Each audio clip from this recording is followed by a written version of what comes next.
सो hello everyone, myself Kaushindra Kumar और एक बार फिर से आपका स्वागत है आपके अपने प्यारे से YouTube channel HD classes 9th and 10th। अभी हमने सोल्व किया था एनसीईआरटी एक्सरसाइज 1.1 क्लास 9th के लिए यूपी बोर्ड, और आज हम लेकर आए हैं एक्सरसाइज 1.2 एंड 1.3। अब आप क्या होगा, भैया ये इतने सारे बोर्ड क्यों लिख रखे हैं? तो इन सभी का सिलेबस लगभग सेम ही होता है। चलिए ज्यादा देर ना करते हुए करते हैं वीडियो को स्टार्ट। तो सबसे पहले अपना वही इंफॉर्मेशन अबाउट आवर चैनल्स।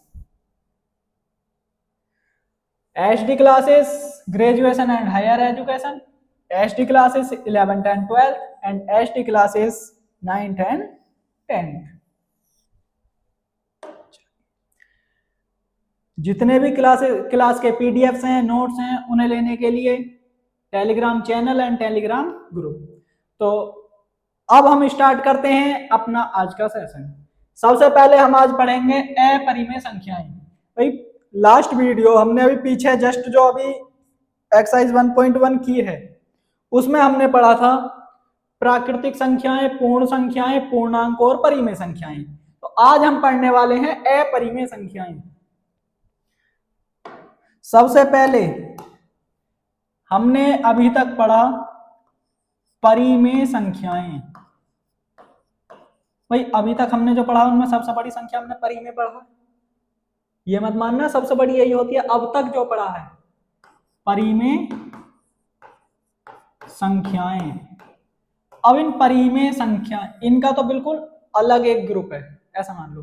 अब अपरिमेय संख्या क्या है? भाई अपरिमेय संख्या जानने के लिए पहले तुम्हें परिमेय संख्याएं बिल्कुल क्लियर होना चाहिए। तो अगर तुमने अभी तक वो वीडियो नहीं देखी है तो अभी जाएं, पहले उस वीडियो को देख कर आए, तब यहाँ पे देखें। देखिए अपरिमेय संख्याएं होती हैं जिन्हें हम p/q के रूप में नहीं लिख सकते, p/q की फॉर्म में नहीं लिख सकते, q के रूप में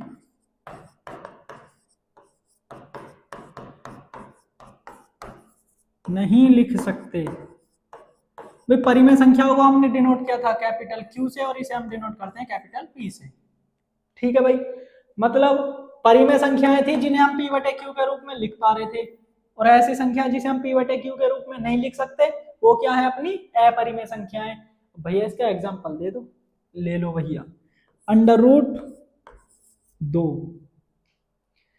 √3, पाई, क्या इन्हें p/q के रूप में लिख सकते हैं? नहीं लिख सकते। तो अतः इन वाले नंबर्स को हम बोलते हैं परिमेय संख्याएं, अपरिमेय संख्याएं, सॉरी क्या बोलते हैं? अपरिमेय संख्याएं। ठीक है भाई, तो अपरिमेय संख्याएं और परिमेय संख्याएं, जब हम दोनों संख्याओं का पूरा सेट ले लें, मैंने लिखा, अरे मैंने क्या लिखा मेरे भाई? ये लिखा मैंने परिमेय संख्याएं।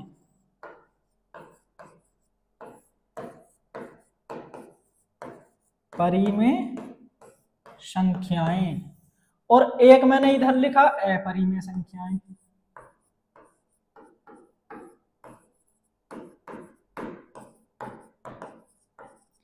यानी कि रेशनल नंबर और इर्रेशनल नंबर, और मैं इन दोनों को एक साथ ले लूं। इन दोनों क्या कर दूं? मैं एक साथ ले लूं। जब मैं इन दोनों को एक साथ लूंगा, जब मैं इन दोनों को एक साथ लूंगा तो उस नंबर को हम नाम देते हैं रियल नंबर, वास्तविक संख्या। वास्तविक संख्या क्या नाम देते हैं मेरे भाई? वास्तविक संख्या। मतलब परिमेय संख्याएं और अपरिमेय संख्याएं जब हम दोनों को एक जगह जोड़ देंगे तब हम उन्हें नाम देंगे वास्तविक संख्या, रियल नंबर। ठीक है भाई, इतनी बात समझ में आ गई? तो चलिए अब चलते हैं अपनी प्यारी सी एक्सरसाइज की तरफ। एक्सरसाइज 1.2 बहुत छोटी सी बढ़िया सी प्यारी सी एक्सरसाइज। पहला ही क्वेश्चन क्या कह रहा है? सबसे पहले मेरी वो वाली बात, ये बोला देखो प्रत्येक अपरिमेय संख्या वास्तविक होती है। संख्या रेखा पर प्रत्येक बिंदु इस रूप में √m लिख सकते हैं या नहीं लिख सकते। प्रत्येक वास्तविक संख्या एक अपरिमेय। भाई संख्याओं के बीच में रिलेशन पूछ रहा है, संबंध पूछ रहा है। तो सबसे पहले हम क्या करेंगे? अपनी वही वाली बात कि मैं इधर को जाऊंगा तो सही हूं, इधर जाऊंगा तो गलत हूं, बना लो। सबसे पहले हमने पढ़ा नेचुरल नंबर, फिर क्या पढ़ा भाई, प्राकृतिक संख्या, फिर पूर्ण संख्या होल नंबर, उसके बाद हमने पढ़ा था इंटीजर पूर्णांक, उसके बाद हमने पढ़ा था रेशनल नंबर। रेशनल नंबर क्या, रेशनल नंबर यानी कि परिमेय संख्याएं, और अब हमने पढ़ा है इर्रेशनल नंबर, ये बिल्कुल अलग है इस सेट से।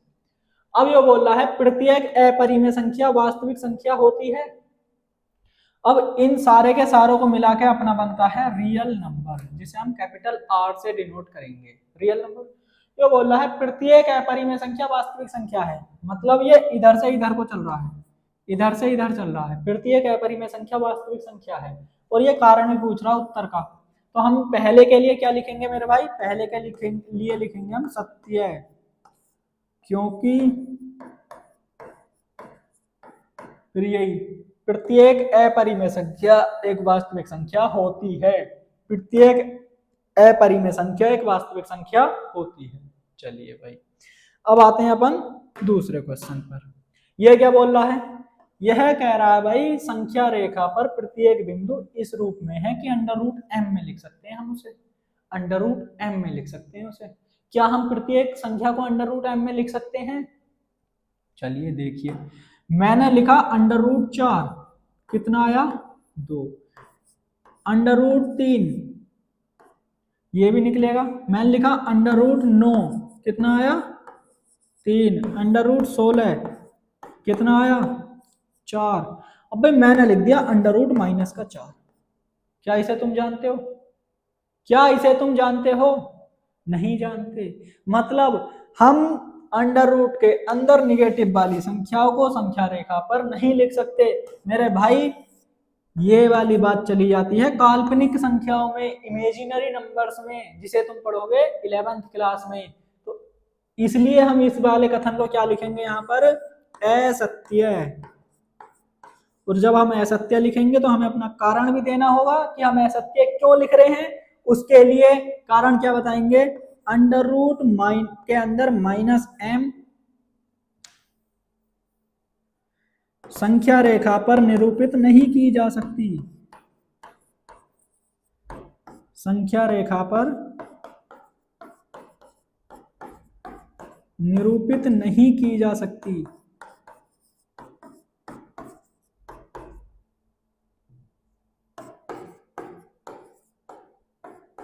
मतलब अंडर रूट के अंदर माइनस वाली संख्याओं को हम नंबर लाइन पर शो ही नहीं कर सकते, दिखा ही नहीं सकते, इसलिए अपना सेकंड क्या हो गया, असत्य। अब बात करते हैं अपन थर्ड की, बात करते हैं अपन थर्ड की। ये कह रहा है प्रत्येक वास्तविक संख्या अपरिमेय होती है, प्रत्येक वास्तविक संख्या अपरिमेय होती है। भाई देखो, प्रत्येक वास्तविक संख्या अपरिमेय कहां से कहां को चला, ये तो इधर से इधर को जा रहा भाई, इधर से इधर को जा रहा है। और मैंने क्या लिखा, ये वाली बात अपनी असत्य होती है, तो मैं यहां पे लिखूंगा असत्य घटना। क्या लिखूंगा मेरे भाई, असत्य। क्यों, कारण भी देना है सत्य के लिए, क्यों है, क्योंकि इसने बोला देखो वास्तविक संख्या अपरिमेय है। फिर यहाँ पर मैं लिख दूंगा 2/5 वास्तविक है,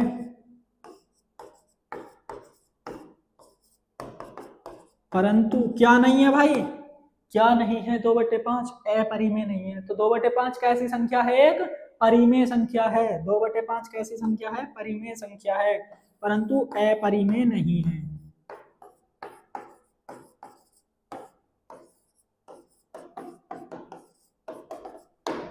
समझ में आया, समझ में आया। चलिए चलते हैं अपने नेक्स्ट क्वेश्चन पर। और अगला क्वेश्चन आपसे क्या कह रहा है, कुछ तो कह रहा होगा, देख लो क्या कह रहा है। क्वेश्चन हमसे बोल रहा है, चीख चीख का बोल रहा है, क्या सभी धनात्मक पूर्णांकों के वर्गमूल अपरिमेय होते हैं? अगर नहीं तो ऐसी संख्याओं के वर्गमूल का उदाहरण दें जो एक परिमेय संख्या है। सबसे पहले मैं तुम्हें एक बात बताऊं, किसी भी क्वेश्चन को सोल्व करने से पहले, किसी भी क्वेश्चन का आंसर लिखने से पहले हमें यह पता होना चाहिए कि क्वेश्चन पूछ क्या रहा है, क्वेश्चन पूछ क्या रहा है। क्वेश्चन कह रहा है क्या सभी धनात्मक पूर्णांकों के वर्गमूल अपरिमेय होते हैं? अगर नहीं होते तो हमें एग्जांपल दो, ऐसे एग्जाम्पल दो जिसके नहीं होते। मतलब क्या बोला कि कोई भी धनात्मक पूर्णांक, पूर्णांक मतलब धनात्मक, पूर्णांक मतलब आई पॉजिटिव, धनात्मक पूर्णांक आई पॉजिटिव मतलब धनात्मक पूर्णांक। और धनात्मक पूर्णांक को तुम पूर्ण संख्या बोल सकते हो। क्यों? क्योंकि पूर्ण संख्याओं का ही निगेटिव वाला पार्ट इसमें जोड़ने के बाद यह पूर्णांक है। अब देखो क्या है, सभी धनात्मक पूर्णांक वर्गमूल अपरिमेय होते हैं, तो हम लिखेंगे नहीं। क्यों नहीं होते भाई? अब उसने बोला अगर नहीं होते तो एग्जांपल दो, हम दे देंगे। देखो मैंने लिखा √9, कितना आया? 3। मैंने लिखा √25, कितना आया? 5। देखो ये 25 भी धनात्मक पूर्णांक है और 9 भी धनात्मक पूर्णांक है, और 9 भी धनात्मक पूर्णांक है। और वर्गमूल कितना आया इसका? इसका वर्गमूल कितना आया? भाई मेरे दोनों की दोनों संख्याएं अपनी कैसी हैं? परिमेय संख्याएं हैं। दोनों संख्याएं कैसी हैं? परिमेय संख्याएं हैं, रेशनल नंबर हैं। और जब ये दोनों परिमेय संख्याएं हैं तो ये अपना कथन हो गया असत्य। इसने बोला कि ऐसा एक एग्जांपल दो जिसका वर्गमूल एक परिमेय संख्या हो। देखो क्या तुम 3 को 3/1 या 5 को 5/1 नहीं लिख सकते? इसका मतलब ये संख्या कैसी हो गई अपनी? ये हो गई परिमेय संख्याएं, और इनके एग्जाम्पल हो गए ये। अतः ये वाला दिया हुआ कथन इसका हो गया असत्य। चलिए भाई चलते हैं नेक्स्ट क्वेश्चन पर। ये क्या कह रहा है भाई? ये कह रहा है कि √5 को संख्या रेखा पर कैसे निरूपित करोगे? संख्या रेखा पर तुम्हें √5 दिखाना है। संख्या रेखा पर क्या दिखाना है तुम्हें? संख्या रेखा पर तुम्हें दिखाना है √5। संख्या रेखा पर दिखाना है √5। तो भाई सबसे पहले जो पूछा उसे दो। सबसे पहले बना लो एक संख्या रेखा। बीच में क्या होता है भाई? 0, 1, 2, 3, -1, -2, -3 up to 7। अब उसने बोला √5 को कैसे लिखोगे? √5 को कैसे दिखाओगे? भाई हमें √5 दिखाना नंबर लाइन पे, √5 दिखाना नंबर लाइन पे। क्या हम √5 को जानते हैं सीधा नंबर लाइन पे क्या होगा? नहीं जानते। तो हम क्या काम करेंगे? √5 का हम सीधा सीधी कोई वैल्यू ऐसे नहीं निकाल सकते, तो √5 के सबसे पास की एक ऐसी वैल्यू देखेंगे जिसका हम वर्गमूल निकाल सकते हैं। तो इसके सबसे पास की एक वैल्यू हो जाएगी क्या? 4, जिसकी वैल्यू होती है 2। तो क्या मैं √5 को अंडर रूट के अंदर 4 + 1 भी लिख सकता हूं? सही है भाई। तो यहां पर अगर अपन पाइथागोरस प्रमेय लगाएं, पाइथागोरस प्रमेय क्या कहती है कि कर्ण का स्क्वायर बराबर आधार का स्क्वायर प्लस लंब का स्क्वायर है। आधार लंब कहां से आ गए? ज्यादा कोई दिमाग मानने की जरूरत नहीं है, यहाँ पे आओ सीधे अपने सवाल पर। क्या मैं 4 को 2 का स्क्वायर लिख सकता हूँ? क्या मैं 1 को 1 का स्क्वायर लिख सकता हूँ? कहो भैया बिल्कुल लिख सकते हैं, क्योंकि 2 की पावर 2 भी 4 होता है और 1 की पावर 2 1 ही होता है। तो यहाँ पे देखो कितनी लेंथ में पहले चला? 2। और हमें हमेशा एक बात याद रखनी है, ऊपर को ये वाली लेंथ हम एक ही चलेंगे। कितनी चलेंगे? एक ही चलेंगे। देखो ये वाली लेंथ हो गई अपनी सेकंड, ये वाली लेंथ तो हो गई अपनी 2। ये वाली लेंथ कितनी हो गई अपनी? 1। तो इस वाली लाइन को मिलाने वाली जो ये लाइन होगी, देखो ये क्या बन गया? एक त्रिभुज बन गया। ये क्या है इसका? आधार, ये लंब और ये कर्ण। कर्ण कितना है? √5। क्या है भाई? √5। तो मतलब √5 कौन सी लाइन हो गई? ये हो गई। यहां तक √5 है। उसने क्या बोला है? उसने बोला संख्या रेखा पर, संख्या रेखा पर, संख्या रेखा पर दिखानी है। तो हम क्या काम करेंगे? यहां से √5 दूरी की एक चाप लगाएंगे, और जो पॉइंट यहां पे मिलेगा ना, ये जो पॉइंट यहां पे मिलेगा, यहां से लेके यहां तक की डिस्टेंस ये हो जाएगी अपनी √5। समझ में आया? ठीक है। तो चलिए चलते हैं अपनी नेक्स्ट स्लाइड पर। और अपनी नेक्स्ट स्लाइड क्या कह रही है, क्योंकि देखो अपनी एक्सरसाइज 1.2 हो गई यहीं पे खत्म। और जैसा हमने बोला कि हम इसी वीडियो में 1.2 एंड 1.3 दोनों का सॉल्यूशन करने वाले हैं। तो आगे अपने 1.2 का पहले वही चीज हम समझेंगे कॉन्सेप्ट्स, उसके बाद हम करेंगे एक्सरसाइज। तो सबसे पहले ये कहता है वास्तविक संख्याएं और उनके दशमलव प्रसार। क्या कहता है भाई, वास्तविक संख्याएं और उनके दशमलव प्रसार। वास्तविक संख्या रियल नंबर, अभी पढ़ क्या, रियल नंबर क्या होता है अभी भाई, रियल नंबर क्या होता है, परिमेय और अपरिमेय दोनों संख्याओं को जब एक जगह मिला देंगे रियल नंबर का सेट बनता है। लेकिन रियल नंबर हमने पढ़ लिया, हमें क्या पढ़ना, हमें पढ़ना दशमलव प्रसार। क्या पढ़ना हमें, डेसिमल एक्सपेंशन, डेसिमल एक्सपेंशन। देखो भाई डेसिमल एक्सपेंशन कहते किसे है, क्या डेसिमल एक्सपेंशन, मैंने लिखा 17/10, मैंने लिखा 2/100, मैंने लिखा 3/400, सॉरी 3/1000। तो जब मैं इसे सोल्व कर रहा हूँ, जब मैं इसे सोल्व कर रहा हूँ तो क्या मैं इसे 1.7 नहीं लिख सकता, क्या इसे मैं 0.02 नहीं लिख सकता, क्या इसे मैं 0.003 नहीं लिख सकता। भाई हमें पढ़ना दशमलव प्रसार, दशमलव एक्सपेंशन। देखो दशमलव के कितने डिजिट के बाद रुका, 1, दशमलव के बाद कितने अंक, 2, दशमलव के बाद कितने अंक, 3। इसी तरह से दशमलव के बाद के अंकों के आधार पर हम इन्हें बांटते हैं 2 भागों में। देखो मैं यहां पे लिखूंगा दशमलव प्रसार,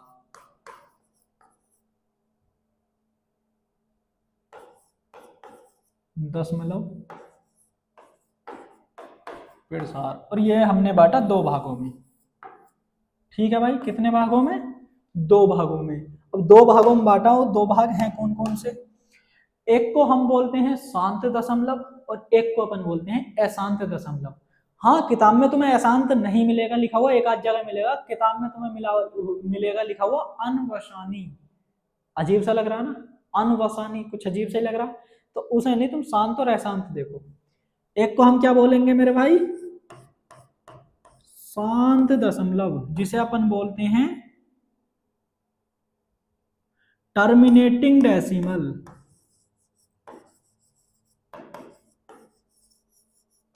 टर्मिनेटिंग डेसिमल। और एक होता है अपना अशांत दशमलव, तो ये क्या हो गया, इसे हम बोलते हैं नॉन टर्मिनेटिंग। ठीक है भाई, अब शांत और अशांत क्या हो गया, शांत दशमलव ऐसा दशमलव जिसमें दशमलव के बाद फिक्स पॉइंट हो, यानी दशमलव के बाद फिक्स डिजिट हो। हमें पता है कि दशमलव के बाद इतने ही डिजिट आने हैं, दशमलव के बाद 5 ही डिजिट आने हैं, दशमलव के बाद 7 ही अंक आने हैं, दशमलव के बाद 9 ही आने हैं, हमें पता हो, उसे हम बोलते हैं शांत दशमलव या फिर टर्मिनेटिंग डेसिमल। जब अशांत क्या है, जिसमें हम दशमलव के बाद बता ही ना पाए कितने अंक आएंगे, जिसमें दशमलव के बाद बता ही ना पाए कितने अंक आएंगे, उसे हम बोलते हैं अशांत दशमलव। कैसे भैया, हमें पढ़ लेना पड़ा, भैया जी हमें ना पता क्या क्या कह दी तुमने, हमें जरा एग्जाम्पल लेके बताओ। देख लो भैया, मैंने लिखा 2/5, अबे क्या कर रहा भाई, मैंने लिखा 2/5, इसे डिवाइड करो 5 से, 5 से जब मैं 2 को डिवाइड कर रहा हूँ तो यहाँ पॉइंट लगेगा 0, 4, 20, कितना हो गया भाई 0.4। क्या इसके आगे कुछ करना पड़ेगा, नहीं, ये अपना हो गया लास्ट। दशमलव के बाद कितने अंक आए, 1, तो मतलब ये हमें फिक्स है 1 ही आएगा। तो ये कैसा दशमलव हो गया अपना, ये कैसा दशमलव प्रसार है, ये है अपना शांत दशमलव प्रसार। अशांत कैसा होगा भैया, इसका भी एग्जांपल तो ले लो, 1/3 ले लो, 1/3 करो सोल्व, कैसे करोगे, एक, अरे 1 को भाग लगाओ 3 से, 0.0, 3 तिया 9, फिर 0, 3 तिया 9, फिर 0, 3 तिया 9, ये तो ऐसे ही चलता जा रहा है, तो इसे हम लिख सकते हैं 0.3333। क्या हमें इसका अंत पता है कहाँ जाएगा वो, नहीं पता, तो हम इसे लिखेंगे अशांत दशमलव, हमें जिसका नहीं पता, हमें इसका कुछ नहीं पता, हम इसे लिखेंगे अशांत। देखो ये दशमलव के बाद एक अंक के बाद शांत हो गया, रुक गया, ये नहीं रुक रहा। जो नहीं रुकता वो अशांत है, जो नहीं रुकता वो अशांत है। अब आइए, अब अपने अशांत दशमलव भी होते हैं दो तरह के, अशांत दशमलव भी होते हैं दो तरह के। एक होता है अशांत आवृत्ति,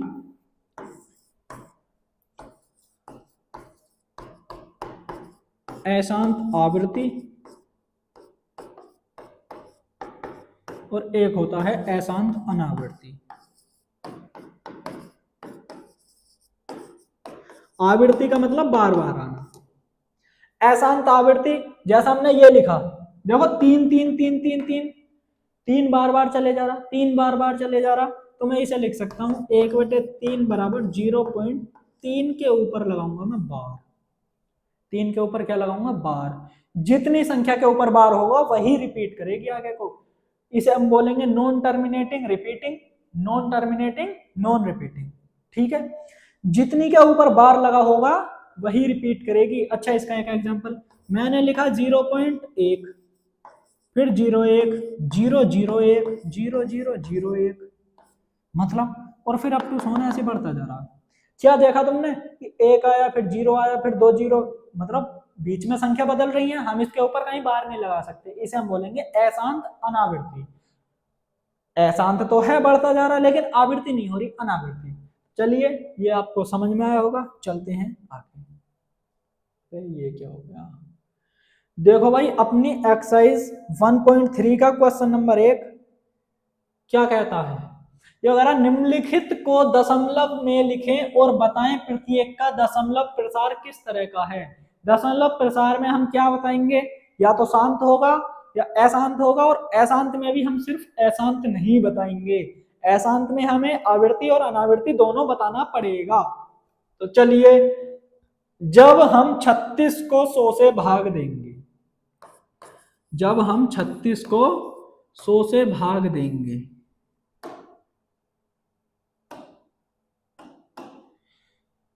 पॉइंट लगाएंगे, जीरो बढ़ाएंगे, 100 या 360 पॉइंट है जीरो, तो यहां से कितना आया अपना 0.36। तो इसे मैं क्या बोल सकता हूं, ये क्या हुआ 3-6 के बाद शांत हो गया भाई, इसके बाद नहीं जाएगा। ये कह रहा भैया बस बहुत हो गया, मैं अब शांत हूं, मैं अब शांत हूं, मैं अब शांत हूं, तो इसे हम बोलेंगे शांत दशमलव। ठीक है भाई, और तुम्हें एक बात और बताऊं, जितने भी नीचे जीरो होते हैं, जितने भी नीचे जीरो होते हैं, जितने भी नीचे जीरो होते हैं, ऊपर उतनी संख्या के बाद पॉइंट लगा दो। तो नीचे क्या एक से किसी संख्या को काटो वही आती है, तो इसका मतलब जो है अपनी वही रह जाएगी। 1/11, 1/11 भाई, 11 से 1 कटेगा नहीं कटेगा, भाग लगाओ सीधी। मैं इसे डायरेक्ट भी लिख सकता हूँ, क्या लिख सकता हूँ, देखो 11 से भाग लगाओ 1 को, पॉइंट लगाऊंगा जीरो, अब भी कम है, जीरो लगाऊंगा, जीरो 11 निम 99, 11 9 जा 99, 11 नम 99, बचा 1 पॉइंट है, फिर जीरो लगाऊंगा, 10 अब भी कम है, फिर जीरो लगाऊंगा, जीरो 11 नम 99। भाई एक चीज ना दिख रही है तुम्हें, 0 9 0 9 0 9 इस तरीके से ना आता जा रहा, तो मैं इसे लिखूंगा 0.09 0 9 0 9 अप टू सो ऑन। तो इसका मतलब ये क्या हो गया, इसका मतलब क्या हो गया, देखो रुक नहीं रहा भाई, ये क्या कर रहा है, रुक नहीं रहा है, ये रुक नहीं रहा है। और अगर नहीं रुक रहा तो इसे हम बोलेंगे अशांत, और इसे हम किस तरीके से लिख सकते हैं 0.09, और रिपीट कौन कर रहा है पूरा 0 तो इस पूरे के ऊपर बार, और इसे मैं लिखूंगा। और अगर हम किसी संख्या को बार लिख सकते हैं तो उसे हम बोलते हैं आवृत्ति, अशांत आवृत्ति दशमलव। ठीक है भाई, आगे देखो, अरे देखो मैं लिख रहा हूं इस क्वेश्चन को, ये क्या कह रहा, ये अपना क्वेश्चन है, ये अपना क्वेश्चन है, यहाँ पे नहीं है, ये है 4 सही 1/8। तो हम इसे कैसे करेंगे भाई, 4 सही 1/8, 4 से इसके करने के दो तरीके हैं। पहला, तुम इसे सिंपल में चेंज करो, 8 चौक 32 और एक 33 बटे 8। या तो इस तरीके से कर लो, करो 8 से भाग लगाओ 33 को, 8 से भाग लगाओ 33 को,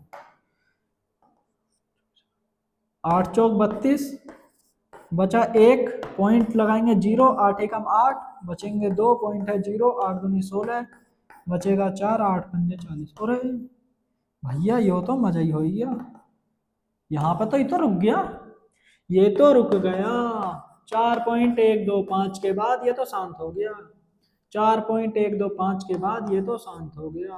और अगर शांत हो गया तो हम इसके लिए लिखेंगे शांत दशमलव। कैसी प्रकृति हो गई इसकी? शांत है भाई, ये गांधी जी के साथ का है, शांत दशमलव। अच्छा भैया दूसरी विधि क्या थी? दूसरी ये थी जो चीज साथ में होती है उसके हम प्लस करके 1/8 लिख देते हैं, और 4 प्लस इसे हम लिखते हैं 0.125, कितना आ गया 4.125। बस 3/13, 3/13। इस क्वेश्चन को आप करोगे होमवर्क में, इसे आप करोगे होमवर्क में। हम चलते हैं अगले क्वेश्चन पर। क्वेश्चन बोल रहा है, अच्छा अभी इसके पार्ट 2/11, इसे मैं सोल्व नहीं करूंगा। क्यों नहीं करूंगा? क्योंकि मुझे पता है 1/11 था अपना 0.090909 और जब 2/11 आ जाए, 2/11 आ जाए, 2/11 आ जाए, तो हम क्या करेंगे, इसमें सीधी 2 से गुणा कर देंगे। तो कितना हो जाएगा 0. देखो इस तरीके से बनेगा 181818 अप टू सो ऑन, यानी कि मैं इसे लिख सकता हूं 0.18 के ऊपर भाग। ठीक है, 329/400, 329/400। नीचे जीरो कितने? दो, दो संख्याओं के बाद पॉइंट लगाना है। नीचे जीरो कितने? दो, तो दो संख्याओं के बाद हमें लगाना है पॉइंट, दो संख्याओं के बाद लगाना पॉइंट। अब 4 से भाग दे लो इसे, 4 से मैंने डिवाइड किया 329 को, 4 अट्ठे 32, बचा 9, 4 दूनी 8, बचा 1, पॉइंट लगाएंगे 0, 4 दूनी 8, बचे 2, फिर पॉइंट है 0, 4 पंजे 20, बचा क्या? कुछ नहीं, नीचे कुछ नहीं बचा, तो मतलब ये क्या हो गया? शांत। कब जाके शांत हुआ ये? अच्छा ये इसका पार्ट है, ये कब जाके शांत हुआ? ये हुआ 82.25, लेकिन भैया 2 जीरो नीचे वाले भी रह रहे हैं, तो हम इसको 2 डिजिट इधर पहुंचा देंगे, ये हो जाएगा 0.8225। तो देखो ये क्या हो गया? शांत दशमलव, शांत दशमलव। और ये कैसा था? अशांत आवृत्ति, अशांत आवृत्ति। चलिए चलते हैं नेक्स्ट क्वेश्चन। क्वेश्चन नंबर 2 कह रहा है अपन से कि आप जानते हैं 1/7 का मान इसने दिया है, वास्तव में लंबा भाग दिए बिना क्या आप यह बता सकते हैं 2/7, 3/7, 4/7, 5/7, 6/7 कितना होगा? आगे को आप भी निकाल सकते हो और आगे भी कैसे होगा, लेकिन 7/7 फिर 1 हो जाएगा, 8/7 को तुम एक सही 1/7 लिखोगे, फिर से यही वाली कहानी आ जाएगी। देखिए हमें पता है 1/7, हमें क्या पता है मेरे भाई? 1/7 कितना हो जाए? 0.14285 के ऊपर बार। जब मैं लिख रहा हूँ 2/7, तो क्या मैं 2/7 को 2 गुणा 1/7 नहीं लिख सकता? भैया लिख सकते हैं, तो इसमें 2 से गुणा करके लिख दो, कितना हो जाएगा? ये 0.2 से गुणा करो, प्लस करो 4, 2 सत्ते 14, 2 पंजे 11, एक हासिल वाला, 2 पंजे 11, 2 अट्ठे 16 और 1 17, 2 दूनी 4, 1 5, 2 चौक 8, 2 एकम, इसके ऊपर बाहर। ठीक है भाई, मतलब 2/7 करा तो मैंने क्या कर दिया? 2 से गुणा कर दिया। अगले मैं नहीं करूंगा, अगले मैं नहीं करूंगा, अगले मैं नहीं करूंगा। 3 गुणा 1/7, 4 गुणा 1/7, गुणा करनी आपसे आती है, आप बहुत अच्छे बच्चे हो, आप बहुत अच्छे बच्चे हो, गुणा करनी आपसे आती है, गुणा करनी आपसे आती है। जितने भी मैं क्वेश्चन ये होमवर्क में दे रहा हूं, कितने दिए हैं अभी तक? 2, एक पीछे दिया था एक पार्ट और एक ये। कमेंट बॉक्स में इनके आंसर जरूर बताने, कमेंट बॉक्स में आंसर जरूर बताने, पता तो चले पढ़ भी रहे हो आप। ये क्या कह रहा है, पी बाई क्यू की फॉर्म में व्यक्त कीजिए जहां पी और क्यू पूर्णांक हैं और Q is not equal zero. भाई देखो ये तो दे ना दे सिंपल सी बात है, क्योंकि क्यू जीरो होगा तो अपना क्या हो जाएगा, नॉट डिफाइंड, अपरिभाषित, अनंत पर चला जाएगा। चलिए ये कह रहा है 0.6 के ऊपर बार है, देखो बार किसके ऊपर है, 6 के ऊपर है, बार किसके ऊपर है, 6 के ऊपर है, तो हम इसे इस तरीके से नहीं लिख सकते। फर्स्ट को सोल्व कर रहा हूं पहले, 0.6666 इस तरह बढ़ता रहेगा, ठीक है। मैं मानूंगा इसे, माना x बराबर 0.6666। अब ये देखो पॉइंट के बाद कितने नंबर पर बार है, एक पर है ना, एक पर है, तो मैं इसमें गुणा करूंगा 10 से, 2 पे होगा तो 100 से, 3 पे होगा तो 1000 से, मतलब एक के बाद में उतने जीरो लगाऊंगा जितना पॉइंट के बाद पे बार होगा। तो कितने से गुणा करी, मैंने अब ले लिया 10x, इसे मैं नाम दूंगा इक्वेशन नंबर 1। और 10x बराबर 10 से गुणा करूंगा तो एक पॉइंट इधर खिसक जाएगा, तो ये हो जाएगा 6.666 अप टू अनंत तक जा रहा है, ये होगी इक्वेशन नंबर 2। फिर सीधा तुम्हें क्या करना है, सीधा तुम्हें क्या करना है, इक्वेशन नंबर 2 में से इक्वेशन नंबर 1 को घटा दो, घटाओ भाई।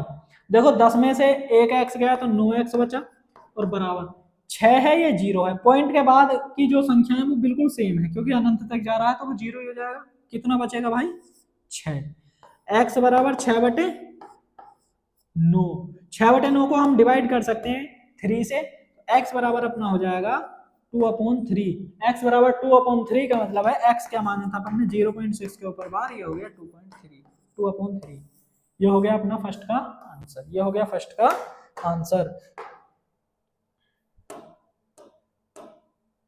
तरीका समझ में आया, तरीका समझ में आया भाई। मैंने क्या बोला, पॉइंट के बाद जितने पर बार है, पॉइंट के बाद जितने पर बार है उतने से गुणा करनी है, उतने अंक से गुणा करनी है। कैसे, अगर 1 पर बार है तो 10 से करूंगा, 2 पर बार है 100 से करूंगा, 3 पर बार है तो 1000 से करूंगा। चलिए अच्छा, एक मैं तुम्हें बताऊंगा अभी ट्रिक, बहुत बढ़िया मजेदार ट्रिक।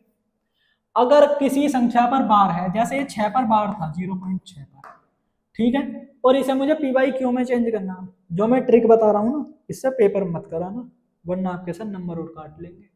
इसे पेपर मत कराना, बस चेक करने के लिए बता रहा हूं। कितने पर बार है, 1 पर बार है, तो तुम इसे सीधा 6/9 लिख दो।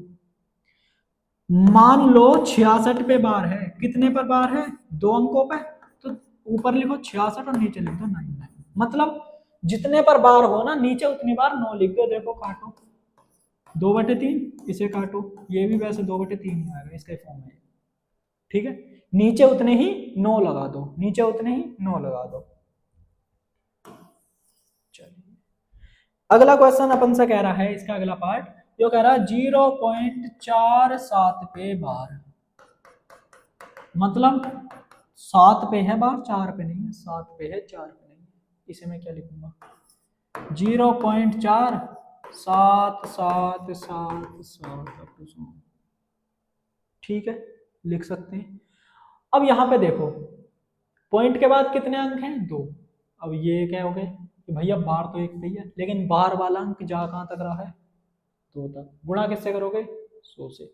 इसे तुम ऐसे भी लिख सकते हो, इसे ऐसे, पहले हमने इसे मानेंगे x, सीधा x, ठीक है। उसके बाद क्या करते हैं हम, 10x करते हैं, यहाँ पे हम लेंगे 100x, तो ये हो जाएगा 47.777 पड़ता रहेगा। अब इसे इक्वेशन नंबर 1 माना, इसे 2 माना, घटाओ, यहाँ पे आएगा 99x बराबर, देखो पॉइंट के बाद की संख्या एक जैसी है, एक, देखो यहाँ पे क्या है 4 और 7 आ गए, तो इसमें मैं एक बार 10 से और करूंगा। क्यों करूंगा, अभी आपको सब समझ में आ जाएगा।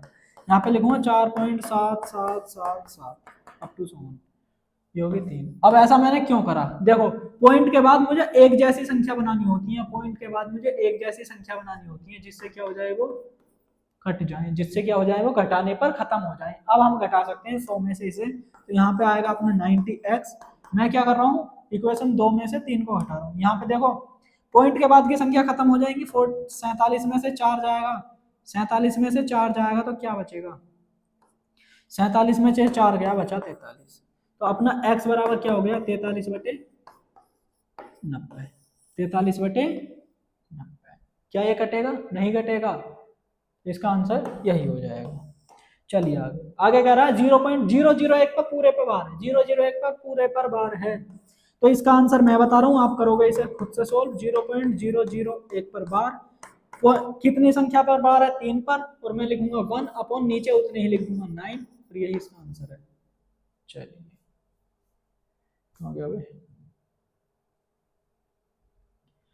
क्वेश्चन 4 अपन से कह रहा है कि 0.9999 है, 9 ही 9 बढ़ता जा रहा, पी बटे क्यू की फॉर्म में पूछ रहा, और फिर ये क्या कह रहा है, अरे क्या आप अपने आंसर से आश्चर्यचकित हैं, आश्चर्यचकित हैं? देखो भाई आंसर क्या आएगा, क्या सरप्राइज हो गया, लिखो क्या लिख रहा है, x बराबर 0.9999 लिख रहा है, अप टू सो ऑन। फिर हम क्या करते हैं भाई, कितने, इसमें मैं इस तरीके से भी तो लिख सकता हूँ, इसे मैं ऐसे भी तो लिख सकता हूँ 0.9 पर बार, ऐसे भी तो लिख सकता हूँ 9 पर बार। देखो रिपीट कौन कर रहा है, 9 कर रहा है, रिपीट कौन कर रहा है, 9 कर रहा है। तो फिर मैं क्या करूंगा, सीधा 10x, क्योंकि एक संख्या पे बार है, इधर हो जाए 9.9999 up to so on. Second कर दो, समीकरण 2 में से एक को घटाने पर, समीकरण 2 में से एक को घटाने पर, समीकरण 1 को घटाने पर, तो 10 में से 1 जाएगा, 9x बचेगा, और बराबर में यहाँ पे 9 में से 0 गया, 9 बचा, और बाकी सब हो गया 0, तो x बराबर आ गया 9/9, यानी कि x बराबर 1 हो। ये क्या हो गया, ये तो एक्सपेंशन पता ना क्या चल रहा था, और आ कितना गया, 1, आ कितना गया, 1। अब आप उस वाले विधि को लगा लो, क्या था अपना 0.9 पर बार, बार हटाऊंगा, जितने संख्या से बार हटाया मैं उतने ही नीचे 9 लगा दूंगा, और यहाँ से फिर इसे पॉइंट को भी हटाएंगे, तो कितना हो गया, 1। ठीक है भाई, 1 आया, इसलिए बोला उसने क्या आप आश्चर्यचकित हैं, क्योंकि ऐसे लग रहा होगा ना 0.99 चलता ही जा रहा, पता ना कितनी संख्या आएंगी। चलो चलते हैं नेक्स्ट क्वेश्चन पर। 1/17 के दशमलव प्रसार के अंकों के पुनरावृत्त खंड में अंकों की अधिकतम संख्या क्या हो सकती है, अपने उत्तर का परीक्षण कीजिए। यो कह रहा है 1/17 को सोल्व करो, और ये बताओ इसकी जो पुनरावृत्ति हो रही है, इसकी जो आवृत्ति हो रही है, उसमें कितने अंक होंगे, आवृत्ति में कितने अंक होंगे, आवृत्ति में कितने अंक होंगे, आवृत्ति में अंक करो भाई डिवाइड 1/17 को।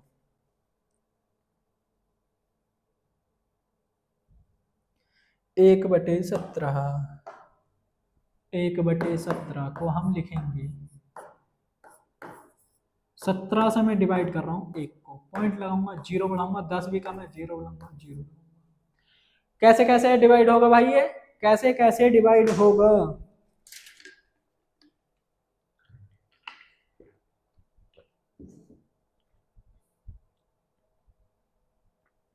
देखो भाई 1/17 करो, 17 पंजे 85, 17 छक्के 102, 17 पंजे 85, बचा कितना 15, पॉइंट है 0 लगाया।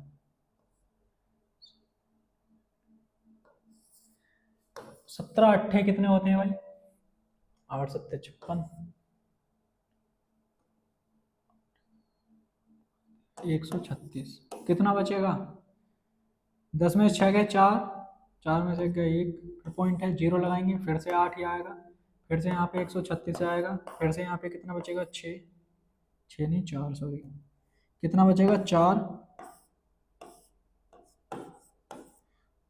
4 पॉइंट है 0, 17 दूनी 34, बचा 6, हो गया 60, 17 तिया 51, बचा कितना 9, हो गए 90, 17 पंजे 85,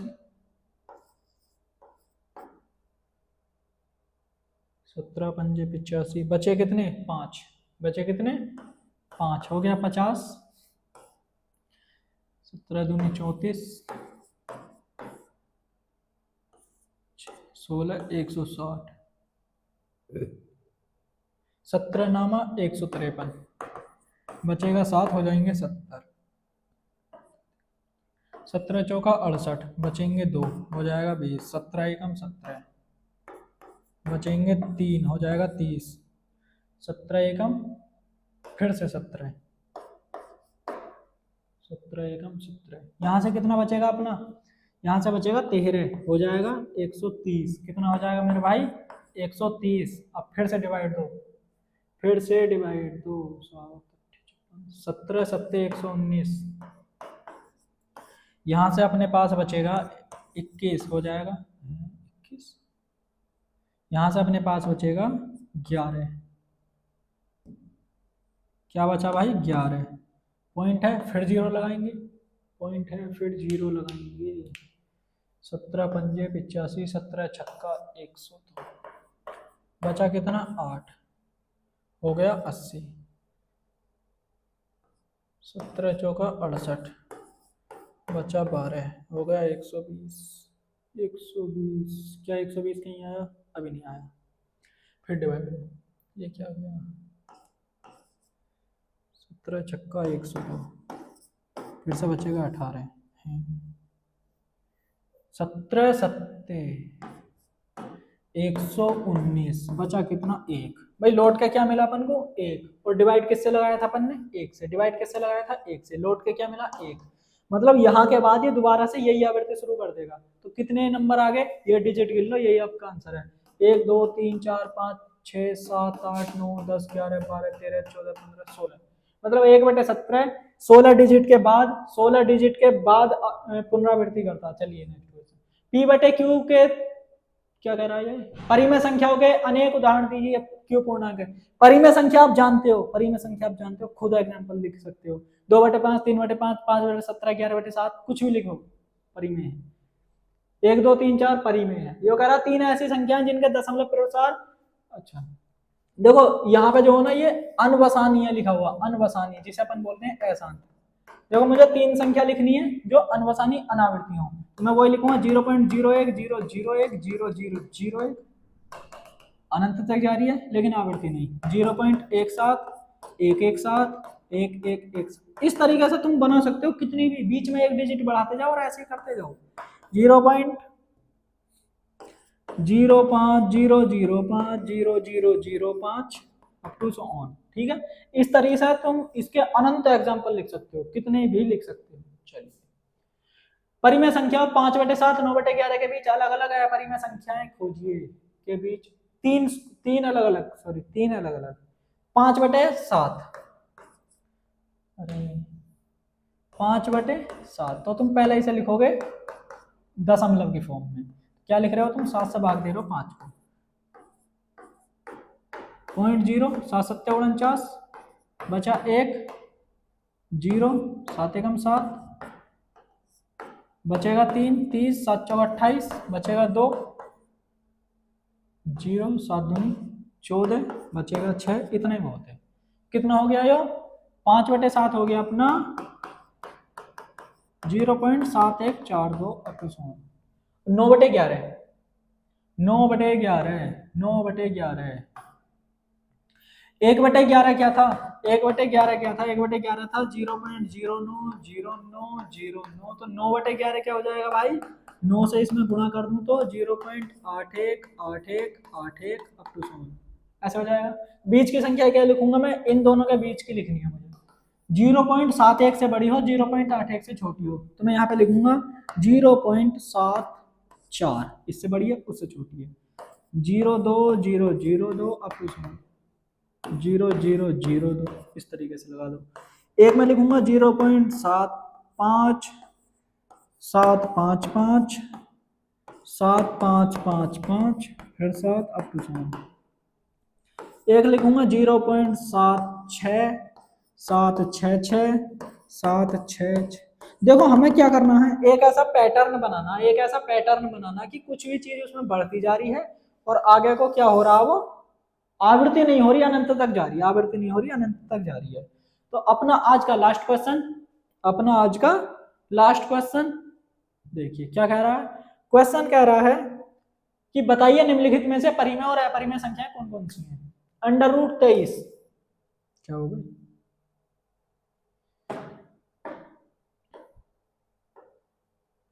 अंडर रूट 23 ये होती है अपनी अपरिमेय, क्योंकि अंडर रूट 23 का जो हम मान निकालते हैं, अंडर रूट 23 का जब हम मान निकालते हैं तो यह अनवसानी अनावृत्ति आती है, अनवसानी अनावृत्ति, अशांत अनावृत्ति। अच्छा, अंडर रूट 225 को हम जानते हैं, अंडर रूट 225 अपना 15 होता है, यानी कि 15/1 लिख सकता हूँ। तो ये कितना हो जाएगा अपना, परिमेय हो जाएगा। क्या हो जाएगा अपना, परिमेय हो जाएगा। 0 पॉइंट, देखो ये रुक गया, ये क्या हो गया, रुक गया। तो हम इसे जानते हैं, इसे हम क्या लिख सकते हैं, 3 7 9 6/1 2 3 4। ठीक है, इसे डिवाइड भी कर सकते हो तुम, लेकिन हमें पता चल गया क्या है ये, परिमेय। अब भाई ये देखो ये क्या है, 7.4784, अरे मजा ही आ गया, 478 रिपीट कर रहा, तो इसे मैं लिख सकता हूँ 7.478 के ऊपर बार, मतलब मैं इसे 7 + 478/999 लिख सकता हूँ। तो ये भी अपनी कैसी हो जाएगी मेरे भाई, परिमेय हो जाएगी, परिमेय हो जाएगी। अब यहाँ पे आओ, ये क्या कह रहा है जी, 1.101001001001401, और ये एग्जांपल हमने अभी लिखा था, काय का लिखा था, अनावृत्ति का। इसे मैं पी वाई क्यू की फॉर्म में नहीं लिख सकता, तो इसका मतलब ये हो जाएगी अपनी अपरिमेय संख्या। क्या हो जाएगी, अपरिमेय संख्या। तो यहां से एक बात तुम्हें पल्ले पड़ी होगी, अशांत अनावृत्ति, अशांत अनावृत्ति क्या होती है अपनी, अशांत अनावृत्ति अपनी होती हैं अपरिमेय संख्याएं, अपरिमेय संख्याएं होती हैं। शांत या फिर अशांत और आवृत्ति वाली अपनी परिमेय होती हैं, जबकि अशांत और अनावृत्ति आ जाए तो वो अपनी अपरिमेय होती हैं। ठीक है, तो कैसा लगा आपको आज का वीडियो लेक्चर, बताइएगा जरूर कमेंट बॉक्स में। तो सबसे पहले आप सभी का थैंक यू, मिलते हैं नेक्स्ट वीडियो में, तब तक के लिए बाय एंड टेक केयर।